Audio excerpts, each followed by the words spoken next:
À tous, enfin Ni hao, c'est GG et je vous souhaite la bienvenue pour cette nouvelle fois en question. J'ai l'impression que le son est un peu. Oh, je vais être un peu plus bas comme ça parce que en théorie, comme je l'ai à côté de. Ça, j'aurais pas besoin de crier et tout. C'est GG et je vous souhaite la bienvenue pour cette FAQ, toujours avec un sujet passionnant.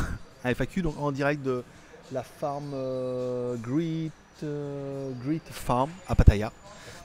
On est venu avec les lapins, donc on a fait la première partie, on a fait comme ça un vlog en moto, là on a fait les lapins. On a testé le Xiaomi Redmi Note 4X, que vous verrez lundi en review en anglais et mardi en français, comme Ziedi fait les reviews en français. Donc on a fait ça, et puis du coup on s'est dit on va faire la fac et tout, comme c'est quand même plutôt joli, vous voyez, on est dans un café, oui, qui est à côté et tout, puis le décor est quand même plutôt sympa. Ça change un peu de ce qu'on peut faire d'habitude. Alors, on va commencer directement parce que les questions reprennent un petit peu. Je ne voudrais pas faire trop de redondance, mais toutes les semaines, on va essayer d'aborder un sujet. Alors, la semaine dernière, on a abordé le sujet d'ouvrir une compagnie à Hong Kong. Alors, certains m'ont dit oui, non, mais c'est illégal ce que je fais. C'est normal, c'était illégal. Il y avait plusieurs trucs dans ce que j'ai annoncé. C'est qu'un, il y a énormément de personnes qui le font. Deux, c'est peut-être aussi un petit peu pour ça que toutes les grosses compagnies ont leur siège à Hong Kong. C'est-à-dire toutes les grosses compagnies qui font des achats en Chine ont des sièges à Hong Kong et des sociétés à Hong Kong qui s'occupent de faire les achats en Chine et après distribuer. Nanana, vous avez compris un peu le mécanisme. Donc du coup, c'est un sport local ici parce que c'est pour ça que toutes les grosses compagnies sont ici parce que bah, là, elles sont là pour gérer le truc. Elles ont des sociétés, elles achètent en Chine, elles prennent un peu de marge ici et après elles envoient. Aujourd'hui, Google, Facebook et consorts, en fait, ne dérogent pas à la règle d'essayer de faire des évasions fiscales. Ensuite, le but, c'était de vous informer, c'était pas de vous expliquer comment monter une société à Hong Kong. Là n'est vraiment pas le but. Ensuite, on sera d'accord un petit peu entre nous que, avec tous ceux, malgré tous ceux qui ont pu regarder cette... Alors, la semaine dernière, non, parce que j'ai merdé, mais par rapport à tous ceux qui regardent la GoToFac, c'est-à-dire environ 2000-2500 personnes, combien ont vraiment le besoin de monter une société à Hong Kong? Combien en auront envie, mais bon, combien en auront besoin? Et combien ont vraiment le niveau pour monter une société à Hong Kong en disant ouais faut que je fasse ça machin, société machin, ça c'est bien quand t'es expatrié, mais après quand t'es en France c'est pas terrible. Voilà, mon petit cappuccino du jour. Je vais regarder un petit peu. Not good? Too sweet? Voilà. Oui, très sucré. Ouais, c'est de la crème, en effet. Donc voilà. Aujourd'hui on va aborder, vous avez vu dans le titre, c'était Gearbest ou colis privé, qui sont les voleurs. Alors c'est un sujet qu'on a abordé parce que quand vous avez vu qu'avec le Geek on est quand même relativement proche de Gearbest en ce moment. Alors, je ne sais pas combien de temps ça va durer, mais il y a des fois c'est TomTop, des fois c'est Banggood. Là en ce moment c'est Gearbest. Avec lequel on est bien au niveau des reviews, au niveau de l'affiliation. Et puis comme on avait pu aller en Chine, on a pu un petit peu aller les voir, visiter et tout, puis voir un petit peu l'équipe française. Et puis leur poser des questions. Alors on n'a pas fait de reportage, le but c'est pas non plus, c'est vrai, on dit ouais mais t'aurais dû faire un reportage et tout. Après si on fait vraiment un reportage, c'est vraiment de la mise en avant produit. Après, je leur ai dit, attends, tout gratos, machin et tout, on va les voir. C'est pas comme ça, dire, oh, Gearbest, c'est bien, interviewer les machins. Après, c'est de la propagande et tout. Et bon, après, c'est déjà, ça fait un peu trop. Et le but, ce serait vraiment de rester un petit peu impartial, rester un peu jury dans l'histoire. Voilà, ils ont des bons côtés, mais ils ont des mauvais côtés qu'on verra pendant la fac. Le premier sujet, c'était, alors, demandez, voilà, donc les expéditions, machin, on verra parce que ça a été bon la question. C'est pas mal. Par contre, on a eu pas mal de gens qui se sont plaints en disant ouais, j'ai pas reçu mon colis, et souvent c'est à cause de colis privés. Alors, non, j'ai pas reçu machin, j'ai écrit à Gearbest, ça c'est le dernier cas d'un membre qui a eu le problème, j'ai écrit à Gearbest, ils veulent rien savoir parce que. Nanana. Alors, le truc c'est que quand vous commandez chez Gearbest, n'importe quel mode que vous preniez, que ce soit Express, Airmail ou quoi, vous avez possibilité de prendre une assurance. L'intérêt, quand ils vous disent si vous prenez une assurance, c'est de vous couvrir en cas de perte et vol. C'est comme une bagnole. Si tu es assuré au tiers et tu es assuré touriste, tu n'as pas les mêmes assurances. Et bien, dans un transporteur, c'est pareil. Et nous, on a fait pareil on avait une boutique en ligne, on faisait la même chose. Si tu prends un transporteur et que tu ne cloches pas l'assurance, bah, tu n'as pas d'assurance. C'est-à-dire que ton colis il se perd ou il se vole, et ben, ils peuvent rien faire pour toi. Si tu prends l'assurance, dans ce cas-là, en fait, tu peux essayer de négocier avec eux. Donc ça, c'est la première étape qu'il faut bien cocher et tout. Deuxième chose, c'était au niveau de colis privés, où même eux, ils m'ont dit que quand même, ils avaient énormément de problèmes de colis qui étaient volés. Enfin, perdu. Pas de voleurs en France. Vous savez bien, chez colis privé, il n'y a pas de voleurs. Mais ils étaient perdus. Beaucoup de colis qui étaient perdus chez colis privé. À partir du moment où ils arrivent en France, après le tracking ne disait plus rien. Et ils étaient perdus, machin comme ça. Et donc, du coup, c'était la faute à qui? Alors, pour le client, c'est la faute à Gearbest. Pour Gearbest, c'est la faute à colis privé. Et pour colis privé, eux, ils s'en battent les couilles. Appelle le numéro surtaxé. Et c'était un petit peu le problème. Donc, du coup, bon, après, tout n'est pas parfait chez Gearbest. On peut bien être d'accord. C'est une très grosse société. Concernant les mises en vente, on en parlera et tout, parce qu'il y en a qui me disent oui, ils n'ont pas de stock, machin et tout. C'est ambigu, on a vraiment analysé le truc et tout, mais voilà, eux, ils partent dans l'idée où vous passez votre commande, ils l'expédient en temps et en heure Ils l'expédient, ils font leur maximum pour l'expédier. Ne vous inquiétez pas, quand vous passez une commande, elle reste vraiment en attente. Ils font vraiment leur maximum, mais voilà, ils vendent énormément. Ils n'ont pas toujours du stock ou tant que ça se vende, ils préfèrent avoir du réassort rapidement. Ça n'arrive pas rapidement, donc c'est compliqué. Voilà, le colis part. Après, problème de transporteur et problème de colis privé, c'est un autre problème. Donc malheureusement, Gearbest m'a bien dit quand vous avez des problèmes avec les commandes. Alors au lieu de m'écrire à moi directement, je sais que c'est très sympa, mais vous pouvez, ils ont une page Facebook qui est vraiment dédiée à ça, où il y a 2 meufs chez Gearbest, on les a rencontrées, qui sont vraiment dédiées à ce travail-là. En fait, vous pouvez directement aller sur cette page avec votre numéro de commande ou un numéro de ticket, et vraiment ils s'occupent de trouver une solution. Les meufs, elles sont là, elles font ça toute la journée pour le marché francophone. Donc c'est vraiment une des solutions qui peut être apportée. Je bois un coup. Ouais, sucré, hein, donc c'est de la crème.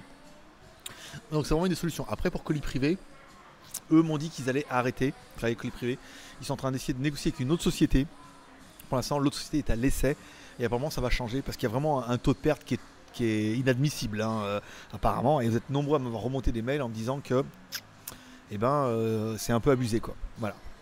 Donc, parce que les privés, qui sont les vrais voleurs. Donc, moi, j'irai plus colis privé, quand même, malgré tout. Parce que quand tu as une boutique en ligne, le but, c'est pas de te cramer en essayant de niquer le client. Même si tout n'est pas parfait, d'accord, il y a des gens qui ont des problèmes. Il y a des gens qui ont des problèmes, qui nous les ont remontés. Alors, il y a des gens qui ont un peu insisté, on peut avoir un problème, je veux dire, on n'est pas là pour faire le tampon.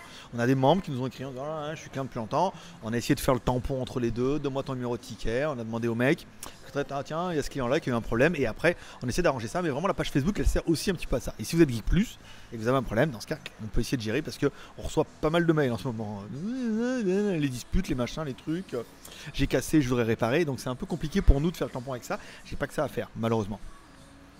Et ensuite, je voulais aborder aussi le premier bilan des vidéos de Zizi en anglais. Ça a très très bien marché. En fait, sur la première, elle a fait ses 1500 vues. Après, il faudra seulement qu'elle fasse des trucs peut-être un peu plus racoleurs. On avait fait quand même beaucoup plus de vues sur ma vidéo en français. Normal, vous êtes plus, on a plus de maraboutés. C'est pour ça qu'avec la review cette semaine, en fait, en anglais, vous aurez le Redmi Note 4X et vous aurez la box Android. Également une box Android 4K et version internationale. Donc elle a fait les reviews. J'ai vraiment essayé de changer le style, hein. C'est vraiment son propre style et tout, et vous verrez, ça sera quand même un petit peu différent. I want drink too. Ouais, c'est trop. I will take this one. Non. Boire un coup parce que c'est de la crème leur truc.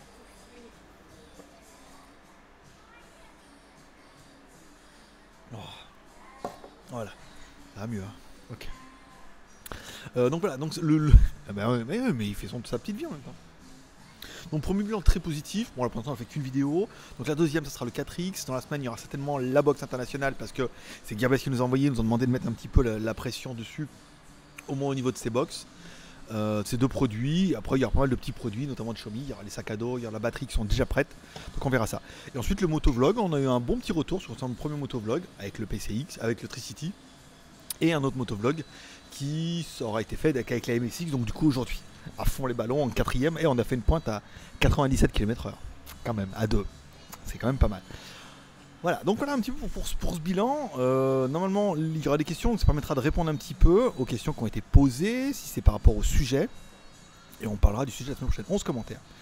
Donc voilà, donc là je vous parlais la semaine dernière, la vidéo n'a pas été répertoriée, ça veut dire qu'elle restait en non répertoriée parce que gros problème de son, je me suis pas rendu compte, mais il y avait quand même la radio qui sont nés au fond de l'ordinateur. Et le problème c'est que quand on passe avec l'enregistreur, et ben le niveau sonore il est à fond les ballons tout de suite, donc bon voilà, c'était un peu la merde, mais bon, vous m'excuserez, ça arrive de temps en temps. Encore une innovation de Faranos qui dit encore une innovation JT Geek, la pub en fond sur les vidéos, il n'y a que GG pour nous créer cela. Exactement. Allez, commentaire de Yoskal. Salut. Perso, mon avis sur Gearbest est vraiment changeant et pas en bien. Déjà 2 fois que je commande et après quelques semaines le colis n'est toujours pas envoyé et l'article commandé n'est plus en stock. Il faudrait expliquer comment cela est possible si ce n'est qu'ils vendent des produits qui ne sont pas en stock. Alors on a eu la remarque, selon on a demandé des produits. Et en fait les produits, c'est très chinois. Les produits en stock sont notés en stock. Les produits pas trop en stock ou ils savent pas trop n'ont rien de marqué. Et les produits hors stock sont marqués hors stock ou en précommande. Et on l'a vu parce que moi il m'a dit ah, faut commander des trucs machin parce que là on attend l'aspirateur Xiaomi. Qu'est-ce qu'on attend d'autre? L'aspirateur Xiaomi, des intercoms pour la moto.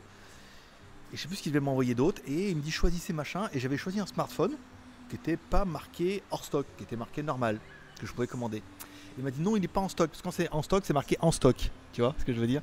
Donc, c'est assez ambigu. Ensuite, étant donné qu'ils font énormément de volume, ils font pas mal de flux tendu. Ça veut dire que tu commandes, mais entre le moment où tu commandes, ils savent qu'il y a des commandes qui vont arriver. Donc, ça se croise et ça peut généralement être traité entre 2-3 jours et une semaine.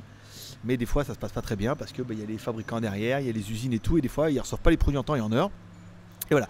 Donc s'ils n'ont pas de stock, ils ont un peu de stock, mais malheureusement, voilà, ils misent aussi beaucoup sur le truc. Ah mais il y en a qui vont arriver entre les commandes, machin et tout. Et là je ne parle pas des petites commandes, et quelques euros. Ça fait que j'ai fait sans numéro de suivi, le suivi étant plus cher que la commande. Et qui ne sont jamais arrivés jusqu'à chez moi. Alors ça, encore une fois, c'est un autre problème. S'ils partent, si le colis part, généralement les colis partent. Si vous mettez que le colis est parti, généralement le colis est parti. Après, s'il se perd en cours de route, voilà quoi. Après, le mieux, le numéro de... Ça, c'est vrai que c'est des petits produits, tu peux pas payer le numéro de suivi, donc c'est un peu compliqué. Là, malheureusement, on avait le même problème avec Skyphone. Hein. C'est pour ça que j'ai eu une mauvaise réputation pendant un moment, le plus gros des voleurs. Alors que non, les commandes elles partaient. Quel est mon intérêt de garder les commandes? Je veux dire, pour des petites commandes en plus, ça vaut pas le coup, mais voilà. Qui ne sont jamais arrivés chez moi. Enfin bref, j'ai tout de même réussi le test à regarder jusqu'au bout. Dis-moi, félicitations pour ceux qui ont retenu jusqu'au bout, parce que moi j'ai regardé dès le début, ça m'a saoulé. Hein. J'ai compris dès le début que ça allait être une catastrophe. Commentaire de Caperon JR. Je cherche désespérément le Lenovo Vibe P1 Turbo PI42. J'ai déjà le PI72 avec la ROM EU, mais pas de BV1. C'est très handicapant chez moi. Il est dispo qu'en Inde, Indonésie, Malaisie. Ce qui parle de ça, parce qu'il est compatible avec les fréquences européennes. Et que la version dispo ici n'est pas. Ah, ça c'est un peu le problème. Question, comment importer la bête? Même Amazon ne veut pas me livrer en France. Ça c'est le problème, c'est les modèles qui sont vraiment destinés dans ces pays-là. Thaïlande, Indonésie, Malaisie et tout, t'as pas de solution quoi. Il n'y a aucune des boutiques en ligne qui ne vise sur l'export. Donc à moins d'y venir, ou trouver. Des fois il y a certains mecs en Chine qui arrivent à avoir ces versions-là, mais il est clair que pour du Lenovo ça risque d'être vraiment vraiment compliqué. Et à mon avis, je suis même pas sûr qu'en Thaïlande il soit disponible. Ou s'il est disponible, il est disponible en anglais, en anglais. Merde, il est disponible justement en anglais français. Donc non, c'est assez compliqué. Je pense que non. Oriente-toi plus sur un autre modèle. Il y a quand même pas mal d'autres modèles qui sont sympathiques. Hein. Allez, commentaire de Foulachon. J'aimerais savoir ton avis sur un téléphone que je viens de commander, le Meizu M3 Max. J'ai en ce moment le Echo TV, le Max 2, 64 Go de RAM, mais l'écran est cassé, donc obligé de commander un autre. Et je voulais changer un peu. Je pense que Meizu fait très très bon téléphone. Ils sont pas reconnus à leur juste valeur. En France, ils sont, je vais pas dire très mal distribués, mais je pense qu'ils sont mal vendus. Ils sont mal vendus. La marque est distribuée dans pas mal de points. Mais au niveau du marketing, on se rend bien compte que les mecs ils ont un budget de fou. Et c'est pas le fait de passer dans, je sais pas, sur Andromag ou autre chose comme ça que ça va vraiment les aider à se développer. Mais ça se vend plutôt bien. La ROM est quand même, de tous ceux qu'on peut voir, la ROM est quand même pas terrible. Hein. FlyOS c'est pas la folie et on se rend bien compte que les premiers achats ils disent ouais, mais en FlyOS, alors même si c'est bien traduit, même si c'est de corriger les bugs, c'est pas terrible. Donc du coup, s'il faut que les téléphones, pour une marque qui est pas très connue, qui est quand même pas donnée non plus, elle a du mal à percer. Je pense un petit peu comme Oppo, tu vois, où ça reste quand même des marques chinoises malgré tout, et c'est des marques qu'on a mal à porter. Mais c'est des marques qui sont très bons produits, hein, très quali, qui ont vraiment une partie audio qui est bien, une bonne batterie, une bonne finition.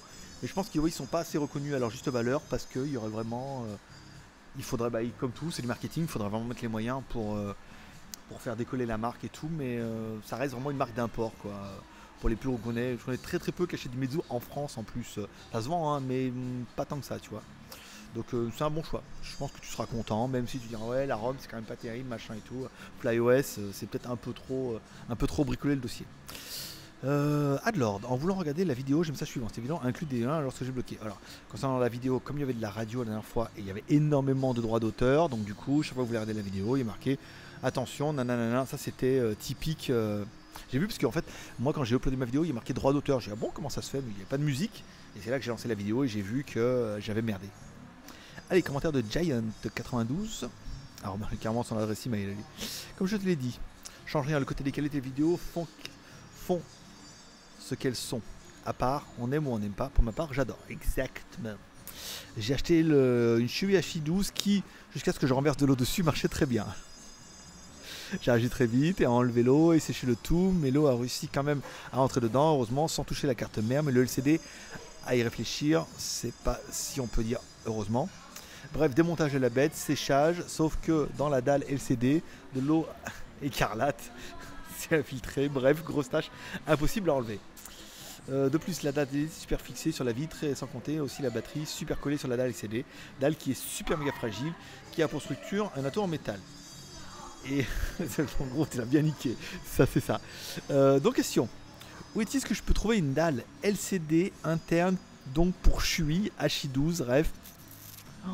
C'est compliqué, hein. Très peu de marques font de pièces détachées parce que même les fabricants ils veulent plus trop faire de pièces détachées parce que les clients après changent eux-mêmes et après il y a des problèmes, ça marche pas. Les clients essaient de faire jouer la garantie et tout, donc à mon avis tu trouveras pas. Hein. Essaye AliExpress. Je ne vois que ça. Essaye AliExpress, c'est ta seule chance. S'il n'y a pas sur AliExpress, les boutiques en ligne n'en vendront pas, c'est sûr. En plus à cause du transport, il y a de grosses chances qu'elle arrive déjà niquée, encore plus niquée à l'arrivée, donc. Si AliExpress ne peut rien pour toi, personne ne pourra rien pour toi. En fait, des dalles externes, en fait, l'écran tactile, mais j'ai pas trouvé l'écran LCD. Et ça me fait clairement chier de jeter la tablette à cause de ça. C'était une génération 2012, mon pote. Hein. Tout est consommable. Hein. Quand c'est cassé, on change. Voilà, on répare pas. Comme dirait dans le film Passager, si vous avez vu un petit peu. Si ça intéresse des personnes, j'ai des photos prises de HI12 interne. Par exemple. Et ben voilà, c'était terminé ces petites questions. Donc c'était tout pour aujourd'hui. Sujet de la semaine prochaine. Alors, on fera encore un petit check avec les vidéos en anglais. Vous pourrez mettre des commentaires pour réagir un petit peu dessus pour la semaine prochaine. Le sujet de la semaine prochaine, ça sera expatrié, vivre à l'étranger. Voilà. Donc si vous avez des questions concernant le fait d'être un expat, bon, je suis pas un expat, mais j'ai vécu presque 5 ans en Chine, maintenant 1 an en Thaïlande. Donc voilà. Si vous avez des questions concernant le sujet de l'expat, et des machins, des trucs, les questions qui vous viennent un petit peu. On peut en parler, notamment avec la Chine et la Thaïlande, parce que j'ai un peu plus d'expérience. On en parlera la semaine prochaine. J'essaierai de compiler un peu vos questions en fonction des remarques que j'ai eues. Et j'essaierai de faire. Putain, c'est une moustique. J'essaierai de faire une petite compile au début en expliquant un peu tout ça, et comme ça pour éviter qu'il y ait trop de redondance dans les questions. Voilà. Je vous remercie tous pour votre fidélité. Ces questions, cette Godfact n'aura pas duré super longtemps en fait, parce que je suis en extérieur, et puis c'était pas mal avec le micro. J'espère que le son ne sera pas trop saturé. En théorie, non, ça devrait être plutôt pas mal. Voilà. Paix et prospérité, bon dimanche à tous, et à la semaine prochaine. Allez. Bonne journée, bon dimanche. Bye bye.